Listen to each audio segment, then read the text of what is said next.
बोलिए गणेश भगवान की जय। श्री गणेश जी भगवान की कहानी सास बहू वाली। एक सास और एक बहू थी। सास उसकी बहू को खाना नहीं देती थी। बहू रोज नदी पर जाती तो जाते समय घर से आटा ले जाती। नदी के पानी से आटा गूंथती। गणेश जी भगवान के मंदिर के दीपक से घी लेती और भोग में से गुड़ लेती। पास के शमशान में बाटी सेकती। बाटी में घी गुड़ मिलाकर चूरमा बनाती और गणेश जी भगवान को भोग लगाकर खुद खाना खाती थी। ऐसा करते करते बहुत दिन हो गए। यह देखकर गणेश जी भगवान को बहुत आश्चर्य हुआ और उन्होंने अपने नाक पर अंगुली रख ली। बहू तो घर आ गई, परंतु जब दूसरे दिन मंदिर के पट खुले तो लोगों ने देखा गणेश जी भगवान की नाक पर अंगुली है।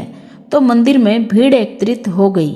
गांव के लोगों ने हवन पूजा की, पर गणेश जी भगवान ने अंगुली नहीं उतारी। तब सारे गांव में कहलवा दिया, जो कोई गणेश जी भगवान के नाक से अंगुली हटवाएगा उसे राजा जी सम्मानित करेंगे। बहू ने सास से कहा, सासू जी मैं कोशिश करूंगी। तब सास बोली, इतने बड़े बड़े पंडित विद्वान कोशिश कर लिए, तू क्या करेगी।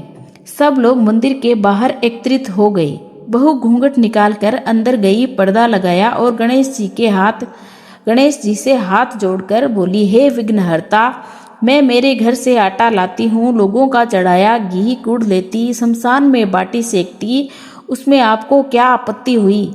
आपको मुंह से उंगली हटानी होगी। गणेश जी ने सोचा, इसकी बात तो माननी पड़ेगी। इसने पहले मेरे भोग लगाया है, यह तो मेरी भक्त है। गणेश जी भगवान ने उंगली हटा ली और बहू को आशीर्वाद दिया कि इस गांव में सभी प्रेम से रहेंगे। बहू मंदिर से बाहर आई। सब गांव वालों ने कहा, बहू तूने अंगुली कैसे हटवाई, तू तो जादूगरनी है। तब बहू ने सारी बात गांव वालों को बताई कि मेरी सास मुझे खाना नहीं देती थी।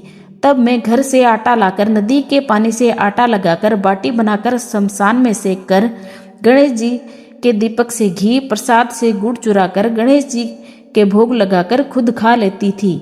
इसलिए गणेश जी को आश्चर्य हुआ और उन्होंने नाक पर उंगली रख ली और मेरी प्रार्थना पर उंगली हटा ली और मुझे वरदान दिया है कि अब इस गांव में सब प्रेम से रहेंगे। हे गणेश जी भगवान, जैसे बहू का मान बढ़ाया वैसे ही सबका मान बढ़ाना और रक्षा करना। बोलो गणेश भगवान की जय।